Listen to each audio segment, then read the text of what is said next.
You know Luna Snow, the K-pop sensation? Well, she's also a superhero with ice powers. How cool is that? And she's not the only one. Today we're exploring the incredible world of heroes who are bigger stars out of costume than in them. These are the superheroes you didn't know were famous. Kicking off our countdown at number 10, we have the Green Team, a group of adolescent millionaires who prove that money can buy a tricked-out crime-fighting headquarters. Created by Joe Simon and Jerry Grandinetti in 1975, these trust fund heroes, including Commodore Murphy, J.P. Houston, Cecil Sunbeam, and Abdul Smith, they all used their inherited fortunes to battle corporate villains and corrupt businessmen in, of course, groovy green and yellow outfits. Of course, you can't be stopping crime looking like this. The Richie Rich meets the Justice League, but with a dash of social commentary. How fun is that? While their methods were unconventional and their adventures were short-lived, the Green Team was ahead of their time, reflecting a growing awareness of corporate greed and proving that even without superpowers, a whole lot of cash and desire to do good could actually make a difference. They even had a giant robotic money-themed headquarters, which is pretty cool if you ask me. Coming in number 9, it's K-pop idol turned superhero Luna Snow. So-hee, a South Korean pop star, gained the power to control ice after a freak accident involving an experimental cold fusion energy source during a Stark Industries event. It's just superpowers being born in that building. She can create blizzards, freeze her enemies solid, project shields of ice, and even heal herself with cryokinetic abilities, all of course while maintaining a successful singing career. Originally created for the mobile game Marvel Future Fight by Netmarble in collaboration with Marvel, Luna Snow's popularity of course erupted, leading to her official introduction into the Marvel comic universe in War of the Realms New Agents of Atlas issue 1. As a member of the Agents of Atlas, a team dedicated to protecting the Asia Pacific region, Luna Snow is a prime example of how Marvel is expanding its universe to include diverse and exciting new characters. And her hit single Flow is a testament to her dual life as a hero and a pop star. Yeah, it's pretty catchy. At number 8, we have a hero who embodies the spirit of the 90s, the skateboarding vigilante Skateman. Yeah, I thought I was Skateman growing up. I'm barely even kickflip man. After a tragic roller skating accident, former comic book artist Billy Moon gains a mastery of inline skating and burning desire for justice, of course. Armed with his trusty skates, a tricked out helmet, and some surprisingly effective fighting moves, he took to the streets to fight crime. Created by Neil Barrett Jr. and Steve Purcell, the genius behind Sam & Max, Skateman appeared in exactly one issue, and you guessed it, Skateman issue 1, published by Pacific Comics back in 1983. Now this single issue is packed with over-the-top action, cheesy dialogue, and a surprisingly poignant story about finding your place in the world, all while doing it on a mean set of skates. Believe it or not, Skateman even had a brief team-up with Spider-Man himself in Web of Spider-Man issue 108, solidifying his place in comic book history, however brief. Number 7 brings us the unlikely hero Herbie Popnecker, the Fat Fury. Created in the 1960s by Richard E. Hughes and Ogden Whitney for American Comics Group, Herbie was an overweight, lethargic, lollipop-obsessed kid who possessed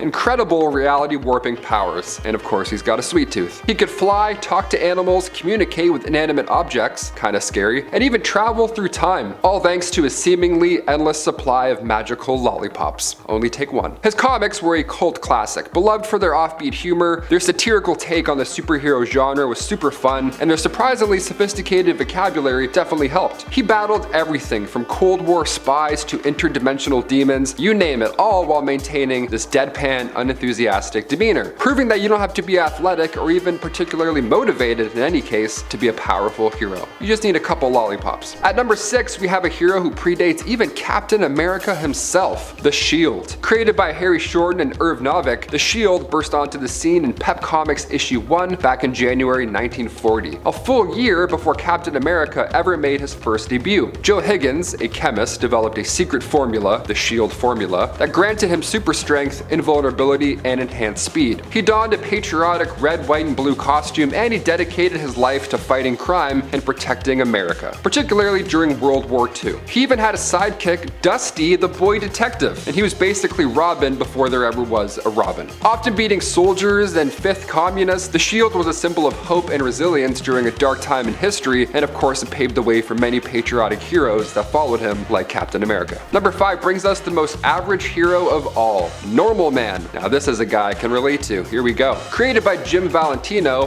Normalman is exactly what he sounds like. A completely normal guy. He's just a chill guy. After a freak accident, he was transported to planet Levrim, Marvel spelled backwards, little fun fact for you, and it's a world where everyone has superpowers. And I mean everybody. While the inhabitants can fly, shoot lasers from their eyes, teleport, all that jazz, Normalman is just normal. He uses his common sense, his quick wit, and his knowledge of superhero tropes gained from years of reading comic books like we have to navigate this bizarre world and even become a reluctant hero. Normalman was a brilliant satire of the superhero genre, poking fun at its cliches and conventions while also celebrating the value of being ordinary in an extraordinary world. The series was critically praised for its humor and intelligence. I love it. That's a hero that I can definitely relate to. At number 4, we have a hero who's as smart as she is stunning. The blonde Phantom. Taylor Swift, basically, for us. Louise Grant was a secretary by day and a mass crime fighter by night, battling criminals in this slinky evening gown and even a domino mask. It's pretty good, not gonna lie. Created by Stan Lee and artist Sid Shores in 1946, the blonde Phantom was one of the first female superheroes to headline her own comic book. Nice. She was a skilled fighter, a brilliant detective, and a master of disguise, and remarkably adept at using her high heels as weapons. That little stiletto stare that she gives you, look out, Buster. The blonde Phantom was a far cry from the damsels in distress common at that time, paving the way for stronger female characters in comics. She continues to appear sporadically in Marvel Comics, a testament to her enduring appeal and groundbreaking role in superhero history. And she throws heels too, how scary is that? Taking flight at number 3 is the high-flying Bat Condor. Richard Gray Jr., the sole survivor of an archaeological expedition who was raised by a flock of giant intellectual condors in the outer Mongolian desert. Now these majestic birds taught him their secrets of flight and survival. Must be nice, love that support. Created by Will Eisner and Lou Fine, Black Condor possesses the ability to fly, not through any inherent superpower, but through his mastery of avian techniques and his understanding of air currents. It's like the Wright brothers, just jammed into one. He also possessed enhanced strength and agility. He was a true eco-warrior long before that term even existed, really, often battling polluters and those who would harm the natural world. We love this man. Black Condor's unique origin story and striking visual design made him a standout character in the golden age of comics. Landing in at number 2, we have the mascot of Marvel Comics' satirical